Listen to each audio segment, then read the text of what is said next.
Hello beautiful soul! Welcome back to my channel. This is my channel, Amir po Japan, Kabayan Pisces. This reading is for you. Maraming salamat muna. Kamusta, Pisces? Maraming salamat muna sa mga subscriber, new subscriber, cross-watcher, at sa mga bagong pasok dyan. Welcome na welcome kayo sa bahay ni Ate Aimee. Salamat din sa nakataba ng puso niyong mga comments at sa mga nagpa-personal reading, Pisces. Marami pong salamat. Kung gusto niyo na energy niyo lang talaga, ang gusto nyo makuha natin, all the details para sa personal reading, ay nasa ibaba ng video na ito. This is a general reading, kunin mo lang ang sayo at itapon ang hindi naman sayo. Maaring ito isa vice versa, energy mo, energy ng person mo, energy ng malapit sa puso mo. Nangyayari, or mangyayari pala. Use your own intuition, lawakan natin ang ating isipan. This is a energy reading, no? Ano man ang gender mo, ano man ang edad mo, if this is your energy, it's good. Diba? Tandaan nyo, kayo pa rin makapagpapabago ng buhay nyo. I'm only the guidance. Huwag nyo ipilit kung hindi ito sa inyo. Sa iba dito is maaaring ito is nangyari na. Sa iba is mangyayari pa lang ito sa mga susunod na araw. No? Kung kailan man siya mangyayari. Kung hindi pa nagaganap sa inyo, maaaring mangyari ito sa mga darating na araw. Okay, sa nakikita ko sa dito, you're hiding your feelings. No? May mga ganong situation. May mga sitwasyon na nakakaramdam ka ng takot, o hindi yung sitwasyon na there's a painful situation. May mga bagay na hindi ka makapag-desisyon into your life. Sa iba sa inyo, maaaring may mga binilak na kayo sa buhay nyo, no? Or siya ang nag-block, or nahandito yung sitwasyon na may tao na hindi mo na siya nakakausap or makakausap. Ganun. May taong masakit ang likod o may sakit sa bandang likod.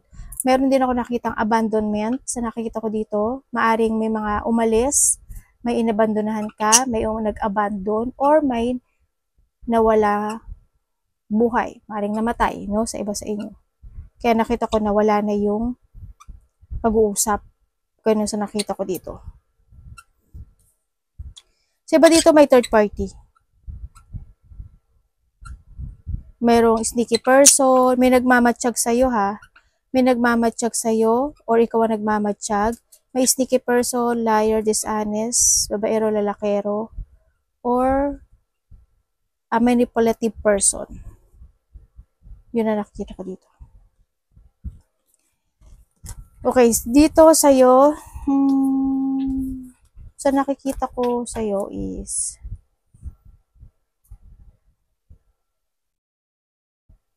you're stagnant ka, no? Stagnant ka, sa nakita ko dito, may mga bagay o sitwasyon na you need to relax, you need mo ng mental peace, or kailangan mo bigyan ng time yung sarili mo.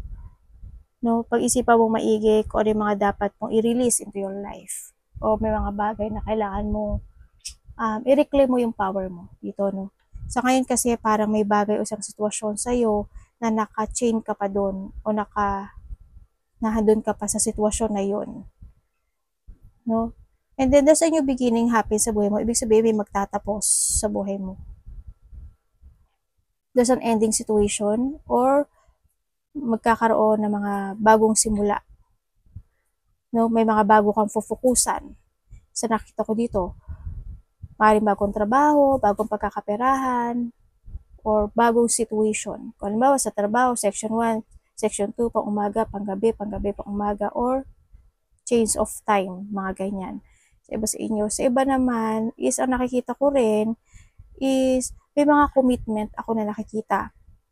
May lungkot ka hindi ko alam why. Lungkot sa pera, lungkot sa family, ganun. Magkakaroon ng mga commitment. Maaaring may tao na magko-commit sa'yo, kasama mo sa trabaho, ka-family mo. Yeah, may mga, pagkikita sa nakikita ko dito. Pagkikita, pag-uusap, ganun. Or someone want to commit. No? Tingnan natin ha.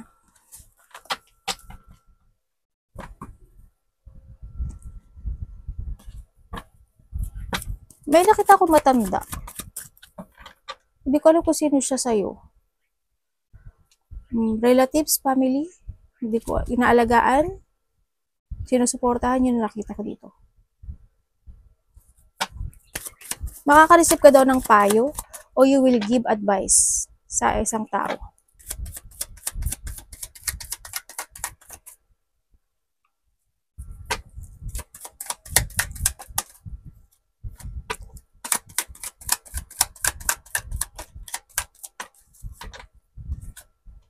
Devil again. Ano ba yun? Devil again? Universe, i-explain mo nga sa akin to. May ending of situation ka, oh. You need to heal with something or someone need to heal. Dito. May mag-end na situation sa buhay mo. Tingnan nga natin. Universe, bakit? Ano ba yan? Bakit po nandito si Devil?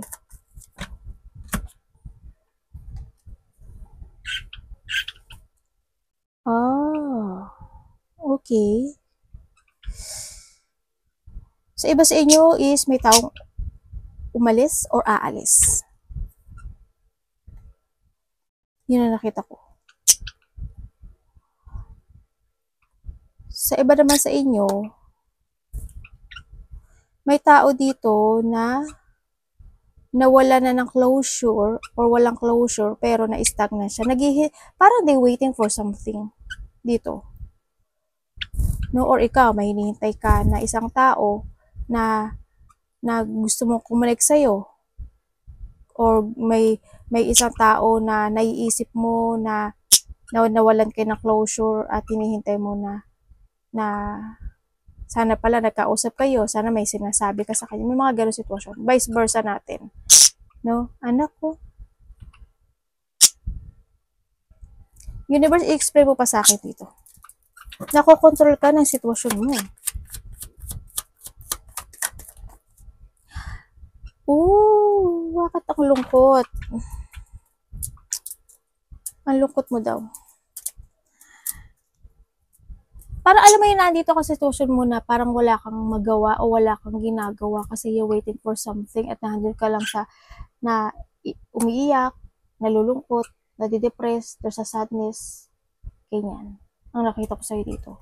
Ando yung pagkakaroon ng parang nagiging needy ka or something needs situation. Ako na nakikita dito. Iba dito is nagkakaroon ng dramatic situation. Ganun. Or lungkot talaga ito, no? Sa iba. Iba dito is nagiging moody. Yun na nakikita ko sa iyo. Okay. Maaring di naman kayo lahat dito.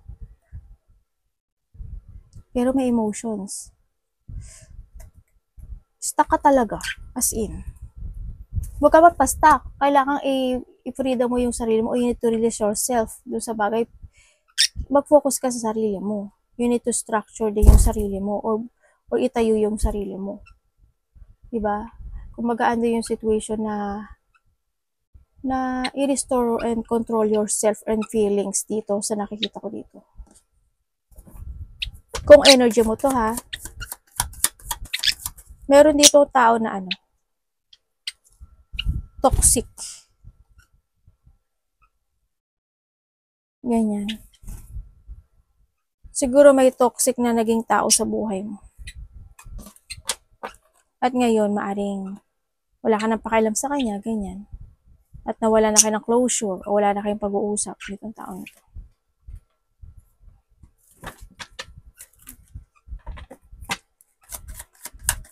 Ano po yung ano?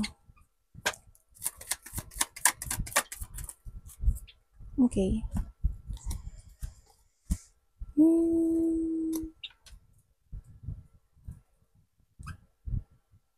Mamamanipulate ka raw ng sitwasyon mo. Dito. Meron parang ano, no? Meron foundation na gumuho. Ganyan. Either family, work, relationship, ganyan.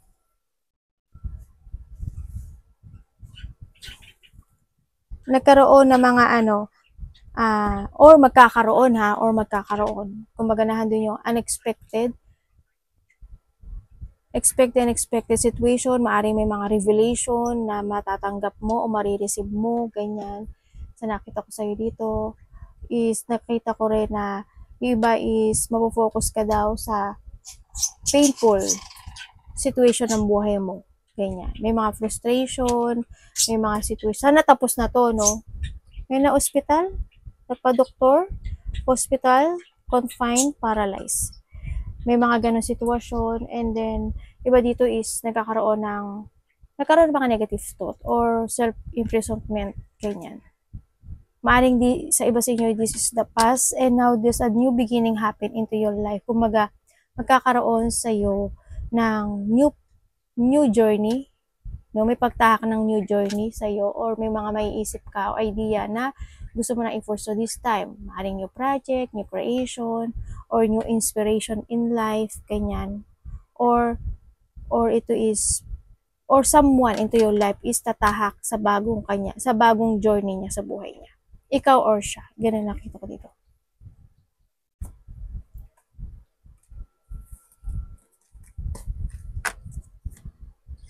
Bakit kaya may nakikita ko dito nagiging powerless ka. Dito. Parang, mahina yung energy mo sa akin. Yun. May mga gusto kang desisyonan sa buhay mo na maaring hindi mo madesisyonan at hindi ka makapokus. Sana hindi ka mabastos, sana walang magdikta sa'yo, sana hindi ka makaramdam ng takot, sana walang taong maging brutal, o sana walang taong mag-violence, ganyan. Or maaring sa iba dito is the past, kasi meron tayong Ten of Pentacles, no? Or handin yung sitwasyon na maaring magkakaroon ng pag-uusap na related to a money, to an inheritance, mga ganyan, sa nakita ko dito. Nagkakaroon ng magkakaroon ng lack of structure when it comes sa iyong family, relationship, trabaho, ganyan. Or connection. Yan natin yung iPad ko.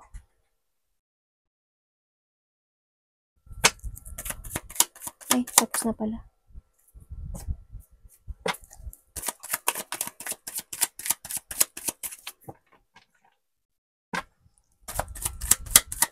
Bakit? Ang level mo.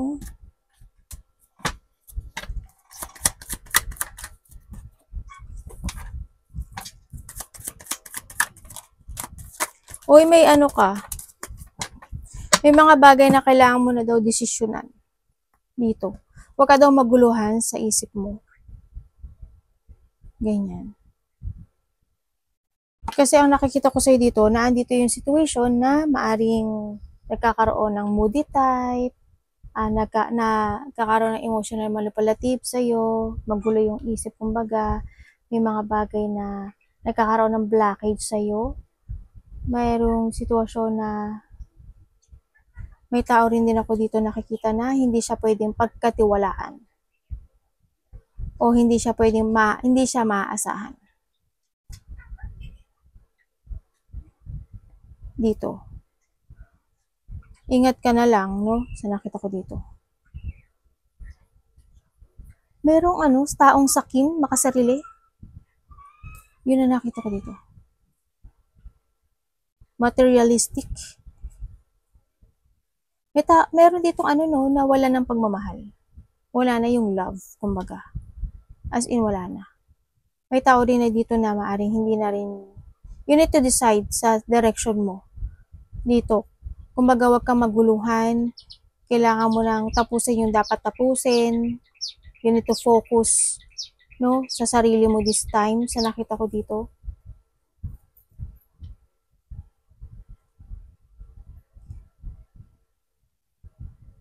Mag-trust ka sa intuition mo, ha.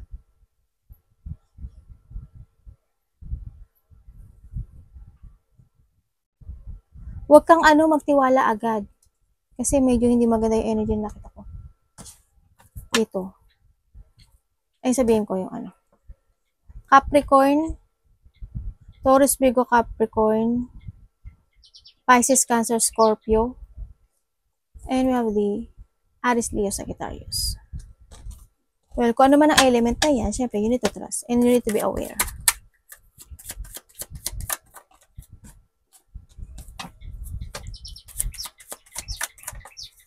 Yung iba sa inyo either may hiram sa inyo ng pera or hingi sa'yo ng tulong. Or ikaw ang magbibigay ng tulong or magbibigay ng pera to someone. Hello?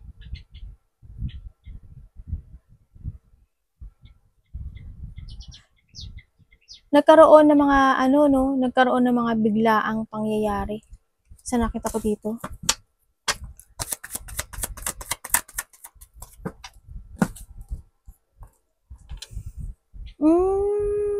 Magkakaroon ng isang decision making sa nakita ko dito. May mga didesisyonan ka na. Sa nakikita ko, siguro, new beginning of your life. Kasi magkakaroon ng pagbabago sa iyo. Siguro, new business, new work. Sa iba dito is magkakaroon ng mga new connection. Maaaring may mga pamumunuan ka or may mga tao ka na makakasalamuha. Ganyan. Sa nakita ko, mga bagong tao. Ganyan, may mga bagong tao ko nakita. Or mga bagong situation. Universe, explain mo sa akin tong mga to.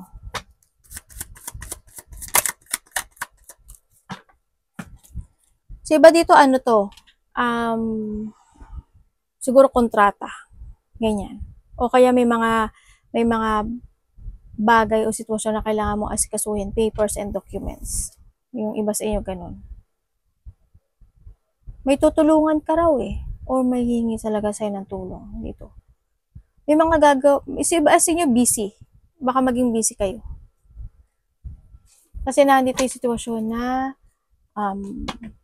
may mga gagawin kang tasks or may mga ipa-priority ka. When it comes sa pera mo is you need to decide sa mga pagpapasya when it comes to a money. Control yourself. Ando ka naman sa controlling eh. Iba sa inyo may papasok na pera ha. May papasok na pera sa iba. Ay, bakit ito? Bakit ang emotional mo?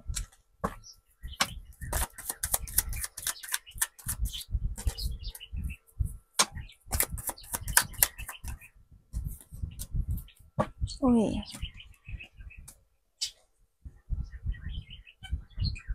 May isang bagay, isang sitwasyon sa buhay mo na magtatapos na. Yun na nakita ko dito. There's an ending of situation. Kumbaga, andito rin yung pagkakaroon ng resetting, you're back to the basic, or back to the zero, ganyan. May panimula dito.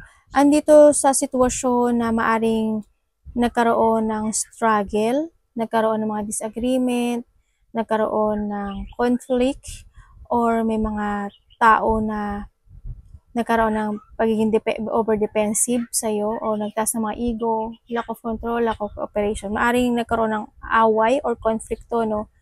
Sa nakita ko dito. Pero sa nakita ko dito, kung ano may yung gulo o hindi naging maganda in the past is there's a new beginning happen sa buhay mo dito. Or maybe you're thinking, no? Maring you thinking for a new beginning in life. So, iba ganun. Kasi may mga bagong pufukusan ka na this time eh. Sana tapos na yung bagay na yun. May union daw oh. Sabi nyo, sa iba sa inyo, there's a new love. If you are single, there's a new love situation. Ako nakita ko or magkakaroon ng union or pagkikita-kita ng family, relatives, kasama sa trabaho, kung sino man yun, kuhanin mo lang sa'yo, mga ganun. Magkakaroon ng ganun, pagkikita-kita.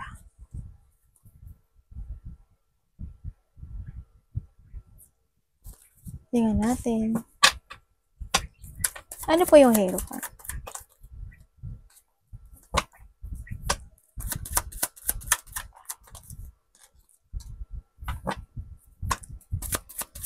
May mga lakad ka ata.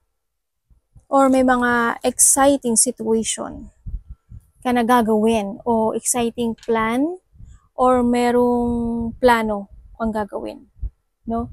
Sa nakikita ko dito. And then also, someone want to commit. Kumbaga may tao dito na curious sa'yo, no?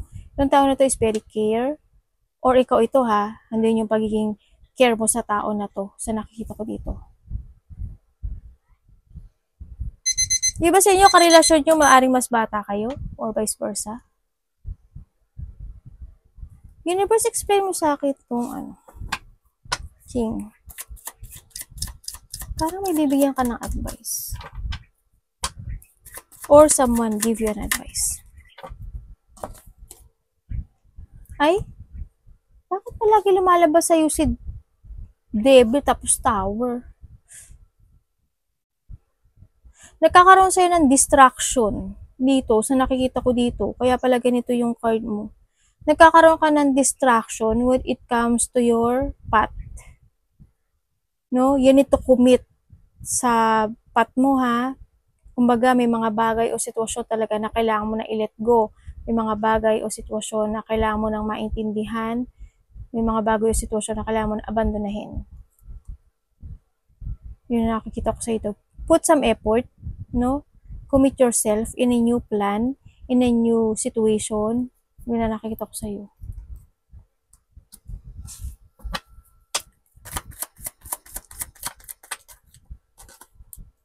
Sa iba dito, mangyayari pa lang. May mga shocking situation ka na mangyayari sa buhay mo.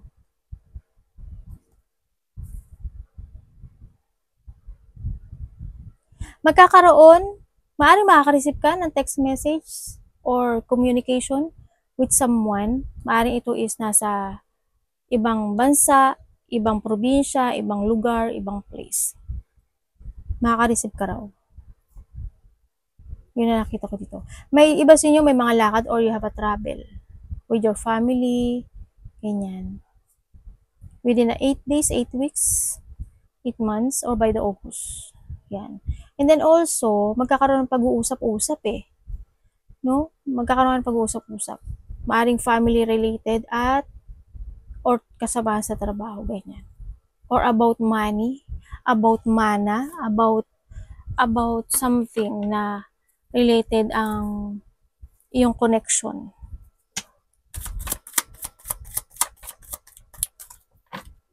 Sa iba sa inyo, tingnan ko ha.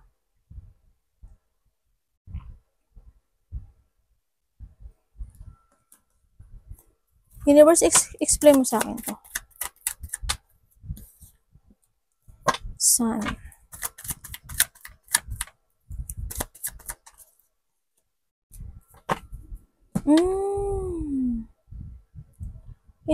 Alam mo, ikaw, yung tao na kahit na malungkot ka, ipapakita mo outside masaya ka. Yun na nakikita ko sa iyo. Sa iba sa inyo.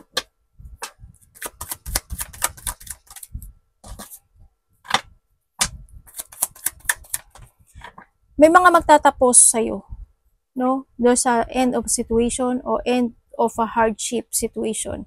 O maybe yung thinking, paano mo malulusotan yung mga hardship na nararamdaman mo this time. Pero kailangan mo daw mag-take a risk, sinasabi dito, at kailangan mo na rin i-withdraw yung mga bagay na makapagpapabigat sa iyo. Sa iba sa inyo.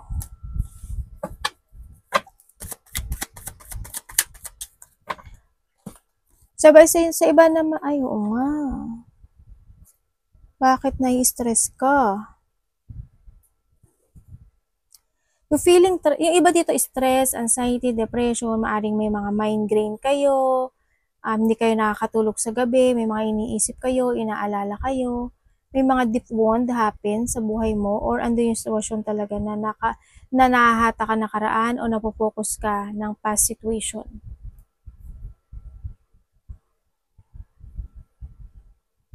Yun ang nakikita ko. Parang yung iba is you are recovering from a difficult situation ng buhay mo. Pero ang nakikita ko dito sa iba is when it comes to your money, sa money mo, magkakaroon daw dito ng improvement. There's a luck. Ako nakikita sa tabi mo o sa'yo. Yan, may mga sitwasyon na mag-i-end. May mga triumph na mag-i-end or may mga positivity happen naman sa buhay mo. Siyempre, make a plan, no? Use your head when making a decision, follow your heart, explore yourself. Kailangan mo na mag-transform or commit to transform. Sinasabi din dito, there's an ending of a situation or ending of a cycle. O may mga bagay na kailangan mong ayusin, kailangan mong baguhin, kailangan mo i-let go, you need to move on, ganyan. May paglipat din ako nakikita sa iba or may magtatapos na talaga sa buhay mo. Yun. Arigatou namaste, God bless.